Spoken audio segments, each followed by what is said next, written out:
Hello, this is Nathan Oxenfeld with Integral Eyesight Improvement in Asheville, North Carolina.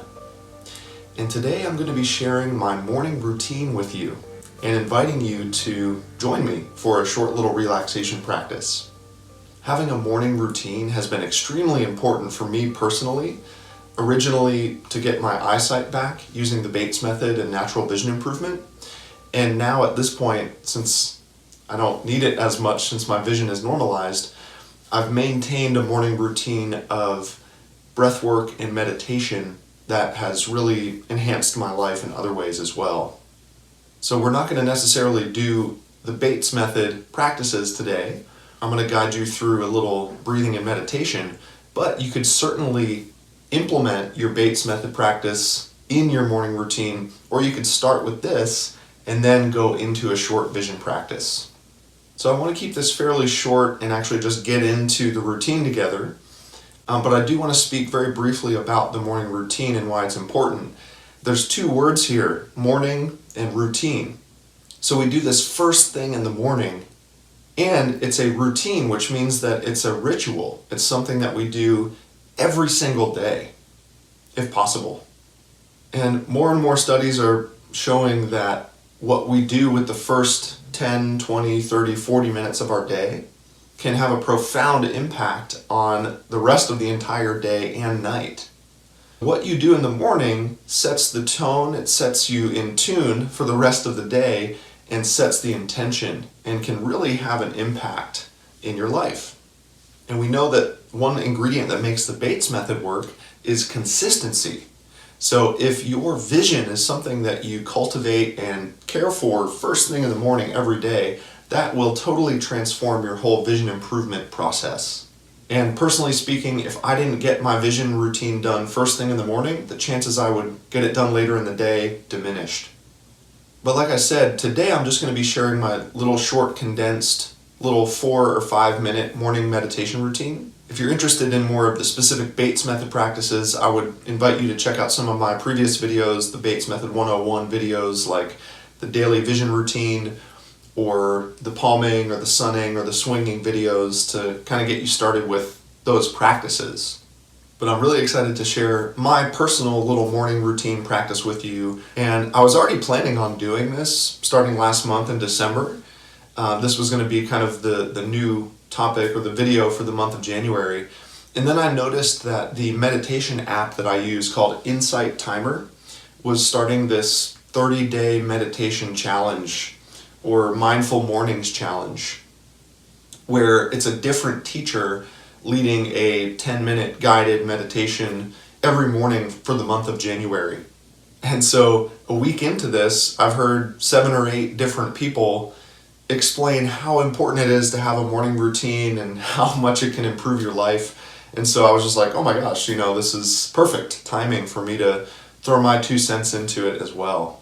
By the way, if you haven't heard of Eyesight Timer or used it before, I've been using it for a few years and it has been a really helpful tool for my home meditation practice, especially during the pandemic when I wasn't able to get together with people as much to practice in a group.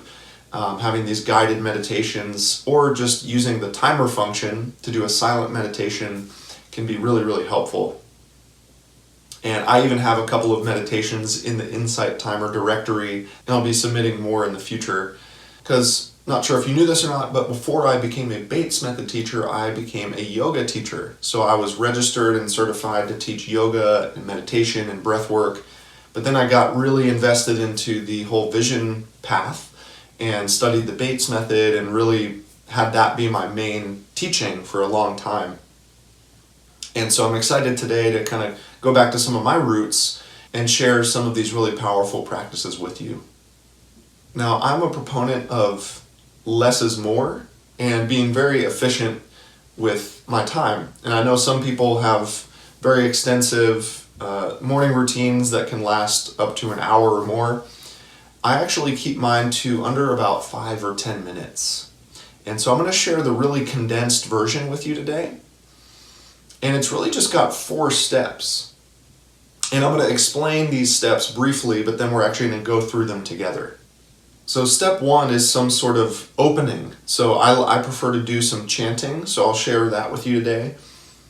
That moves into the breath work or the pranayama, so we'll do 2 breathing practices. That leads into the silent meditation. And then we finish with a closing, which ends up being some more chants. So the breath work and the meditation are kind of sandwiched by the intro and the outro chanting, but it's not just about the noises and the sounds, it's also about centering.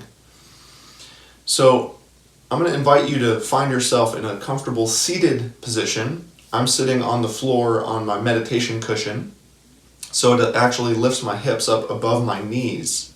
So if you're sitting on the ground, you want to make sure that your knees aren't way above your hips. You want to get some pillows or cushions to prop yourself up so that your hips are actually above your knees and you can have that comfortable seat, or you can sit in a regular chair. I would encourage you to sit on the edge of the chair, or at least not like leaning your back against the back of the chair, because a part of this meditation practice is about cultivating our spine and our ability to sit upright and allow the energy to rise up. Technically, you also could meditate in other positions or even lying down, but me personally, I cultivate an upright spine, and I really make sure that I'm not slouching, or sometimes if I've meditated lying down in the past, I'll just fall asleep. So in the first step, when I'm doing my opening chants, I'm actually using that time to find my center. What I mean by that is I actually rock my body side to side. So I'm going left of the middle and right of the middle as I'm doing my chanting. And I'll do the chanting in a moment so you can follow along or listen. But I finished the first chant. It's the horizontal side to side. Or if you don't want to chant, you could just do an om or hum. Or you don't have to make any noise. You could just do this without the chanting. But what we're doing is we're finding, okay, where is my center in this dimension, left and right? So when I find, when my chant finishes up, I kind of find that center point. Okay, then I do my second chant and I begin to go forward and back. So now we're changing the dimensions. Instead of left and right, it's forward and back. So I'm rocking forward and back as I'm doing my chanting. And then I find my center in this dimension. So I've just found my center in this dimension and in this dimension. And then this is kind of my position that I stay in. I'm in my center. So this is the position I stay in for the remaining 3 minutes of the meditation. Now, sometimes before I do that, I will make some other adjustments. Sometimes I like to stretch my head or my neck. I can hear some popping and cracking. Sometimes I'll twist my spine, do some spinal twists. There's some more popping and cracking. So there's actually these gas bubbles that have just popped in my spine and my neck. Okay, so now I feel a little bit more at ease, a little less kind of fidgety and like I need to adjust myself. So I would kind of get rid of those bubbles in the way that I do, and then I find my center. And then that leads us into the breath work. Now, I just mentioned gas bubbles. There's a ton of benefits of pranayamas and breathing practices. I'm not going to go through all of them. The really kind of simple and almost kind of silly interpretation of this is that some of these breathing practices are continuing to rid our physical body of unnecessary gas bubbles. So I just did that with some stretching and some movement. But I can also, when I do the breath of fire, or the Kapalabhati breath, which is the first breathing practice of my routine, that has 2 sort of purposes in mind that I'm thinking about. It actually acts like a pump. If you're ever using like a bike pump to pump up your bike tires, or a pump to pump up a football or soccer ball or basketball, you're pumping air into it and it's inflating this object. That's kind of what I feel like I'm doing with the Kapalabhati, or the breath of fire, which is this breath where you do these short, rapid exhales as you contract your abdomen. So it's like,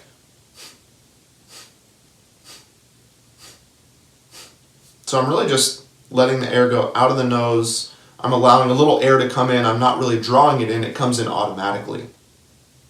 Now, like I said, I'm not going to go through all the mechanics of how to practice these things. There's lots of videos online that teach you the the techniques and the practices of the Kapalabhati or the breath of fire.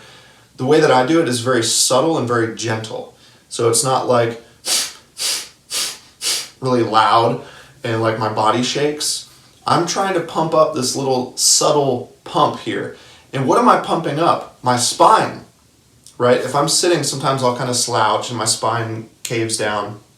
As I'm going, I'm feeling my upper body lift up. It's like this is pumping air into my spine, my support system. It's like each vertebra is getting a little anti-compression. It's getting a little bit of extra space in it to allow me to sit up nice and tall. So what I do is I do 2 rounds of the breath of fire. And like I said, I'm going to guide you through it in just a moment. We can experience it together.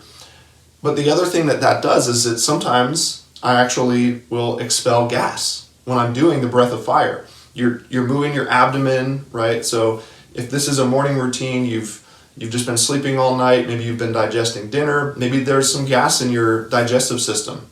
And so by going, you're getting things moving in there, you may actually have some gas come out.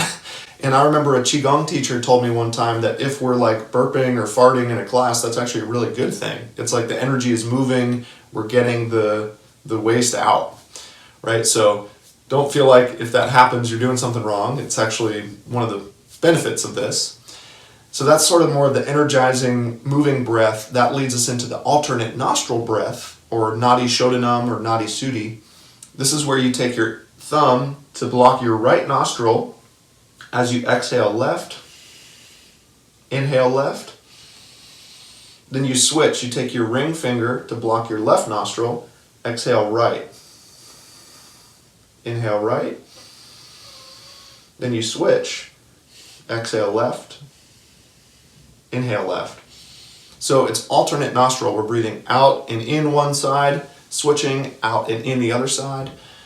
If the Kapalabhati was designed to get rid of the physical gas bubbles, I kind of look at the alternate nostril breathing as a way to get rid of the mental gas bubbles. Because we've stretched the body, we've cracked and popped, we've got the breath going with the breath of fire, but that doesn't necessarily guarantee that our mind is going to calm down. So, like when you open up a seltzer water or a carbonated beverage or something and you pour it out, at first there's a ton of bubbles and activity. That's to me like representing like my mental activity at any given time, like very active and very bubbly.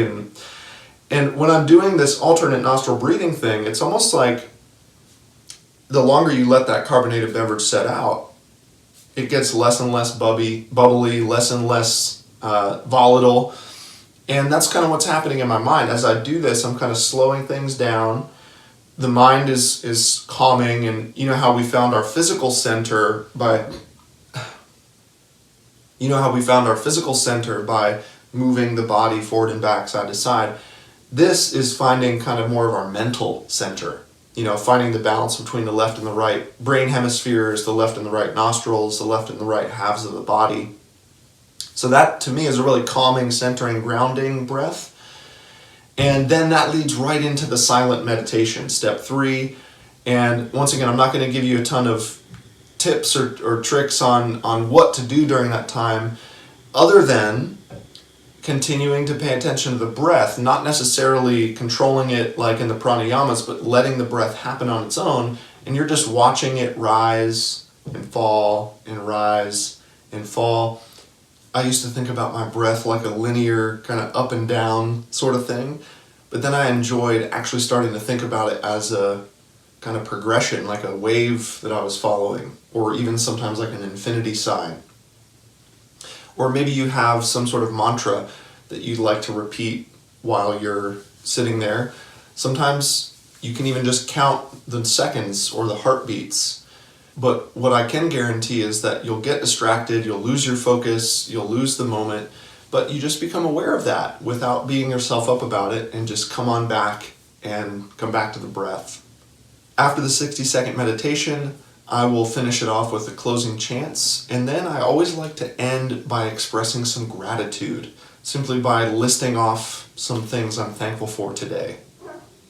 So I'd like to go right into this routine to experience it together.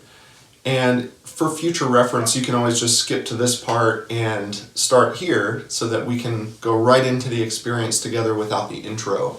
Therefore, I'm not going to really talk a bunch during the practice. I'm just going to sort of narrate the steps and allow you to sink in to experience it fully yourself. So hopefully you've found yourself in a comfortable seated position, either in a chair or on the floor. Make any little adjustments that you need to kind of stretch your neck or your shoulders or your arms or your body or your spine in any way to find yourself in a place where you could feasibly stay for the next 4 or 5 minutes. And I'll begin with the chants and the centering, and that'll lead us into the breathing. You're welcome to either chant along with me or simply listen.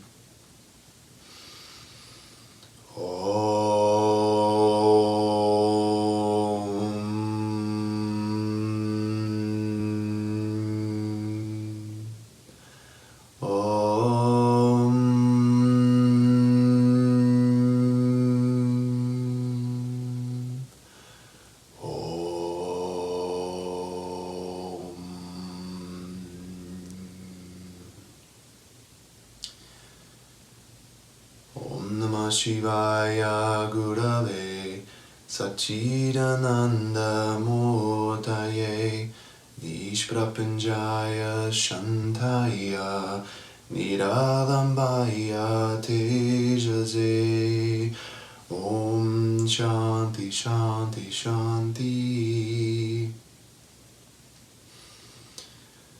Om Trayambakam Yajamahe Sugandhim Pushti Vardhanam Urvarukamiva Bandhanan Mrityur Mukshiyamamritat Om Shanti Shanti Shanti.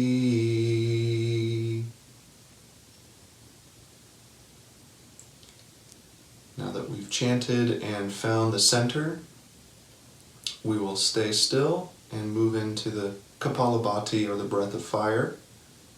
Full inhale, full exhale, half an inhale to begin the first round.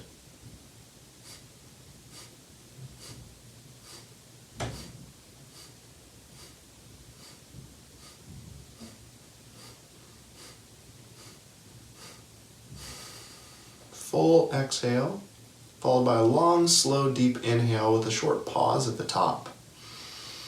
Filling from the bottom up, the belly, the lungs, the chest. And enjoying that brief moment at the top before releasing. Going right into round 2. So full inhale, full exhale, half an inhale to begin.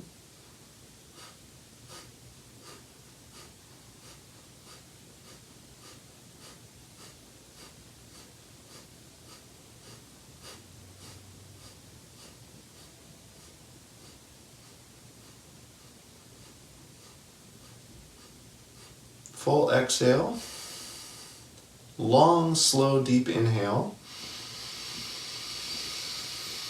pausing at the top, and I'm going to go right into alternate nostril breathing. So I'm actually going to cover my right nostril and exhale this nice breath hold out through the left nostril.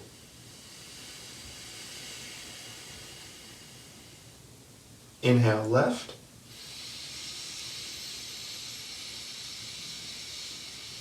Switch, exhale right. In right.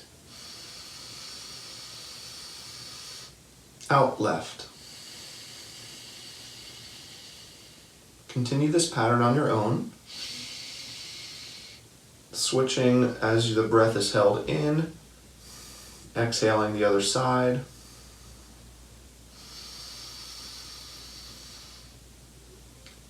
Keeping the spine tall and strong, keeping you upright, yet keeping your shoulders relaxed, your face relaxed. your eyes relaxed.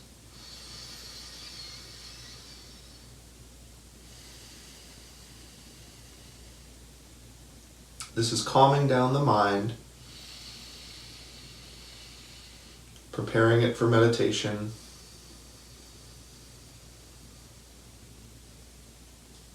So without rushing, just the next time you find yourself exhaling out of your right nostril, it's a good chance to lower your hand, resting your hands on your thighs or on your lap, recommitting to maintaining complete stillness of the body for our silent meditation for 60 seconds. The body is still, but the breath continues. You can allow your eyes to move as well if they need to, but keep them gently closed. And enjoy the meditation until you hear the closing chants.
Asatoma Sadgamaya Tamasoma Jyotirgamaya Mrityurma Amritam Gamaya Om Shanti Shanti Shanti Loka Samasta Sukhino Bhavantu. May the entire universe be happy and free from suffering.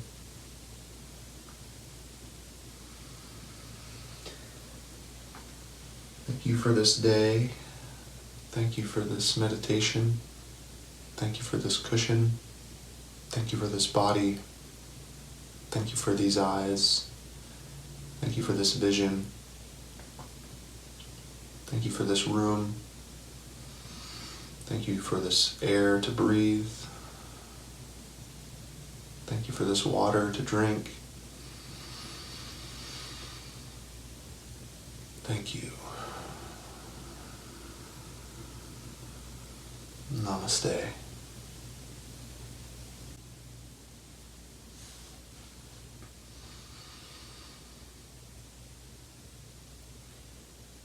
Upon opening your eyes and coming back into your body and into your mind and into your space here, it's a good opportunity to check in with your vision to see if this type of practice has any effect on your way of seeing, whether it's seeing yourself or seeing your space. Even though this isn't specifically a Bates method practice or vision training thing, I want to let you know that it is connected and can influence your vision simply by a few minutes of centering and grounding and breathing and relaxing and focusing the mind can have profound effects on your physical eyesight over time. And like I said, once you finish this breathing and meditation routine, which is very short, just 4 or 5 minutes, that could leave plenty of time for some asanas or some yoga if you want to go through some yoga stretches or poses, or your vision practices. So when I was going through my vision training, I would start my day with my yoga and meditation. Then I would get up, I would do my Bates method swinging, I would go outside, I would do my sunning and my palming, and I would come in and read my eye charts. So this is meant to be the start of some sort of routine, a little bit of cultivating the breath and the mind, and then we can add to it if we want. We can add some other practices or approaches, and specifically adding the Bates method practices in first thing every morning is really one of the big keys to, securing some ongoing, measurable, tangible success here. So I didn't share this with the intention of you just totally doing it exactly the same way I do. I just want to let you know that you have the ability to do this and you can make it your own. And that's really my goal here, is that this is something that you take on into your life and you come up with your own rituals and routines that really support you and your stages of growth as well. So I encourage you to stay tuned for the release of more videos and podcasts on my channels in 2021. Maybe you also want to download that free Eyesight timer app to help you with your home meditation practice. And hopefully you're inspired to take this action and implement this in your life in the year 2021 and beyond. But until then, I'm wishing you peaceful and happy journeys, and I will look forward to seeing you next time.